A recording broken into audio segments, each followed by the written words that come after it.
Кон крајот на месецот во Охрид би требало да продолжи диалогот Курти-Вучич. Преговорите влегоа во понормални води наспроти ескалацијата на северот на Косово и блокадите на тамошните срби. Спорно е формирањето на заедницата на српски општини на север од Косово и меѓусебното признавање за суверенитетот на двете држави. Овие критични точки од француско-германскиот предлог ги принудуваат Вучич и Курти да манипулираат и со можни предвремени избори. Арбен Раткоцери, собственик на весникот Коха, кој еден период живееше во Приштина, е гостин во ова издание на Трилинг. Раткоцери, Охрид како синоним на град во кој се постигна договор, рамковниот договор. Куманово, аеродромот во Куманово беше местото каде што се потпиша крајот на НАТО бомбардирањето врз Србија. Има ли некаква корелација ова што сега ни се случува и што не очекува во диалогот за прв пат после подолг период Курти и Вучич на македонско тло да разговараат за иднината на статусот на Косово? Да, и во Приштина во почеток, кога се знаеше дека во Охрид треба да се сретнат Вучич и Курти, имаше дошта дебата дали ова символика или зашто е определено во Охрид. Јас мислам дека од прагматични работи е определен Охрид, бидејќи заради ваков ниво на разговори, значи и као финале се гледа ова во Охрид меѓу Вучич и Курти, заради техничките работи што може Охрид да ги од разлика од другите градови, бидејќи знаеме таму има аеродром, градот, мислам, и има искуство на вакви состаноци. Се сеќаваме во Охрид имаше доста состаноци и на бившите председатели на Ју републики, па споменавте вие и рамковниот договор и можда и треба да се некоја порака да се од овој состанок према Бугарија и Македонија заради разговорите што се водат кај нас со спорот со Бугарија. Па во Охрид очекуваат да бидат, значи, и Вучич на некој начин и Курти, што во Брисел усмено ја прифатија тој нацрт договор француско-германскиот, па у Охрид да се иде чекор напред, тоа и писмено на некој начин да се прифати. Охрид очигледно е символика каде што се одвиваат разговорите и се постигнува некакво компромисно решение кое би било безболно за двете страни. И уште еден факт, а тоа е дека Берлин и Париз се иницијатори за постигнување на конечен договор меѓу Белград и Приштина. Истите тие две земји беа инволвирани и во решавањето на понудениот француски предлог во однос на македонско-бугарскиот спор. Дали ова е сигнал за капацитетот на лидерите на земјите од регионот во постигнувањето на компромисни решенија?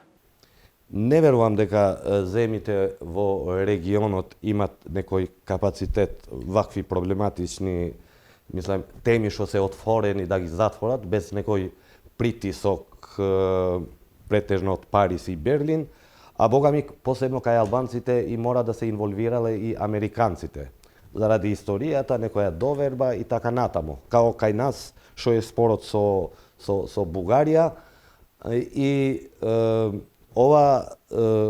овој состанок во Охрид мислам ќе биде некоја финале меѓу Курти и Вучич, а од друга страна мислам дека церемонијата на формалното потпишување можда ќе се организира во Париз или Берлин со присуство на германскиот канцелар и на председателот Макрон.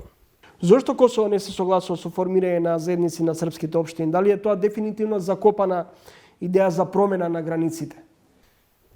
Мислам дека Косово мора сега со овој споразум, бидејќи на некој начин проблематично, она што се разговара сега е на некој начин редоследот на точките, значи редоследот на усвојување на статут за Северот на Косово, бидејќи на некој начин е решен прашањето го направивте, значи за Северот да има некаква автономија, во согласно со препораките на Уставниот суд на Косово. Да се сетиме, бидејќи пред не знам пред неколку години е потпишуван, значи, спогодбата меѓу Белград и Приштина и за статусот на Северот на Косово. Во Косово има еден проблем. Значи, спогодбата за Северот е потпишуван од двете сега главните опозицијски партии, Демократскиот сојуз на бившиот председател Ругова и Демократска партија на Хашим Тачи, сега во опозиција. На тогашното време, кога се потпиша овој договор за Северот, да се сетиме, актуелниот премиер на Косово Курти беше во опозиција и значи имаше доста големи протести, со тоа дојде до тоа што опозицијата, тогашната власт ја обвинуваше господинот Курти и за напад врз Косовскиот парламент со золи, имаше такви случаи, значи до тоа. И Курти дојде во власт во Косово со нарацијата дека нема да дозволи српски етнички општини, значи етничка автономија во Северот. Значи, најголемиот проблем там внатре во Косово, значи опозицијата на некој начин ја прифатил, ја потпишувал и поттикнува да се потпише. Од другата страна, Курти до пред една недела не се изнесуваше за ова работа, додека каже дека усмено во последниот состанок со председателот Вучич ја прифатил. Дали Вучич и Курти може да се носат со притисокот дома меѓу своите, во услови кога, меѓу другото, од време на време знаат и да речат во оваа матна ситуација, кога треба да се дојде до разврска на преговорите, и двете страни најавуваат можни избори? Во Косово не. Во Косово, бидејќи, како ви кажав однапред, овој договор е потпишуван од двете опозицијски партии, значи партијата на господинот Тачи и Демократскиот сојуз. И тамо аналитичарите, па и колегите новинари ја интерпретираат дека овој договор е лош, ама полошо е да не се потпишува.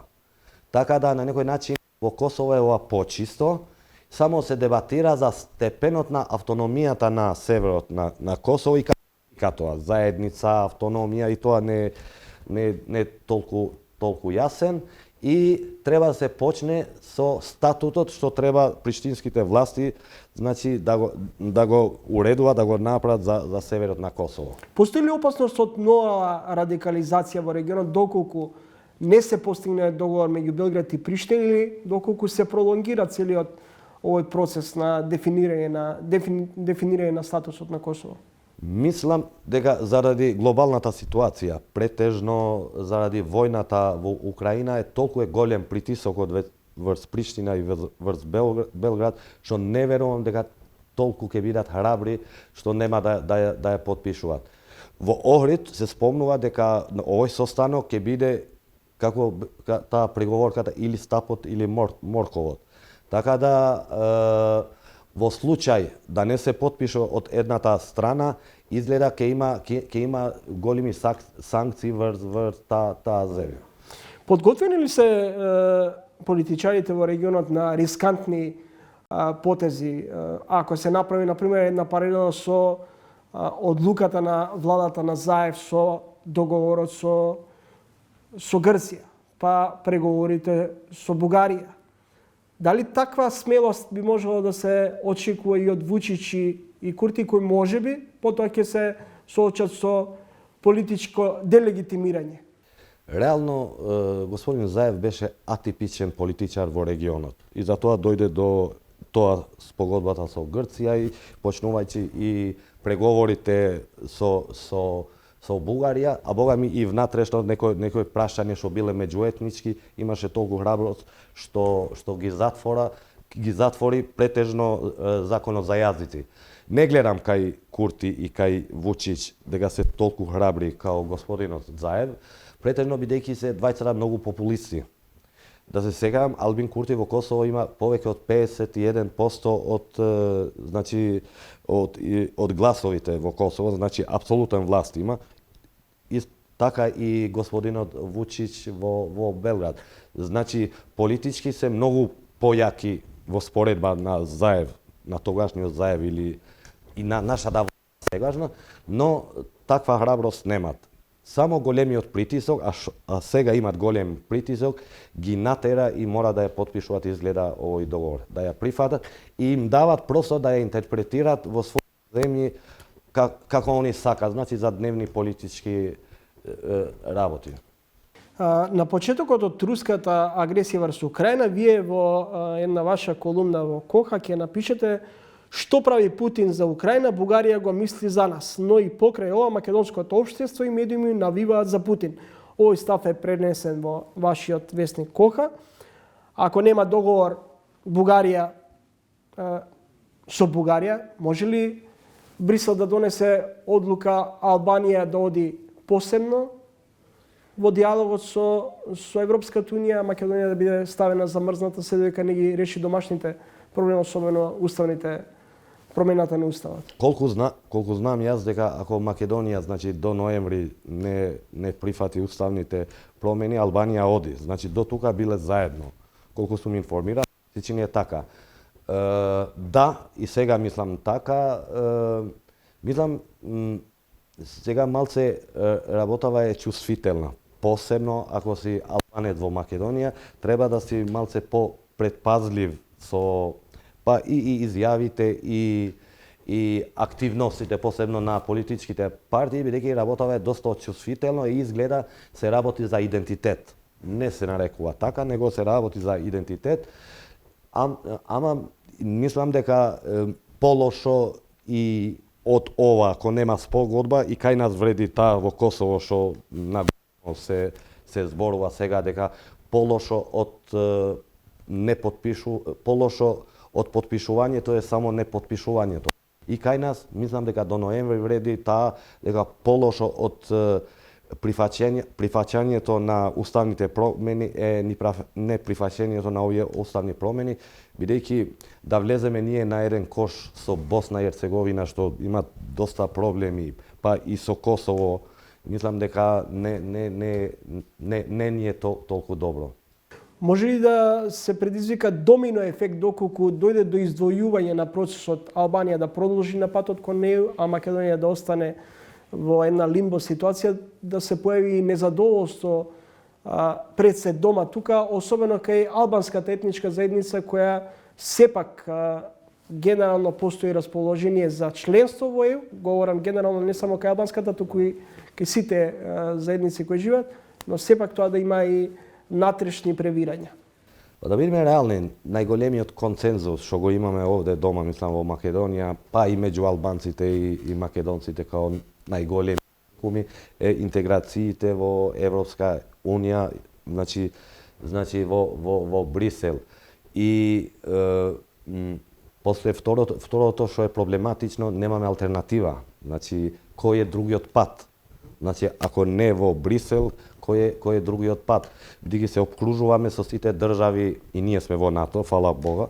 Значи се обкружуваме со сите земји што се членка на Европска унија и се кандидат на Европска унија. Значи да не останеме некој островче што ќе биде условно да кажам као депонија на сите национализми и други работи на регионот.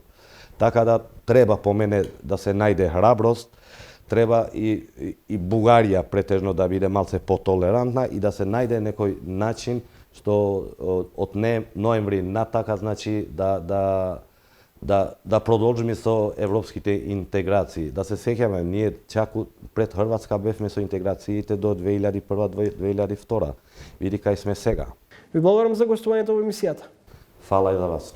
Поштовани гледачи, тоа беше Арбен Раткоцери, еден од сопствениците на вестникот Коха и новинар кој по еден период живееше и работеше во Приштина. Со разговорот со Раткоцери го завршуваме и ова издание на Трилинг. Следете не и за 7 дена во исто време. Петок, 20 часот и 45 минути. Довидување до тогаш.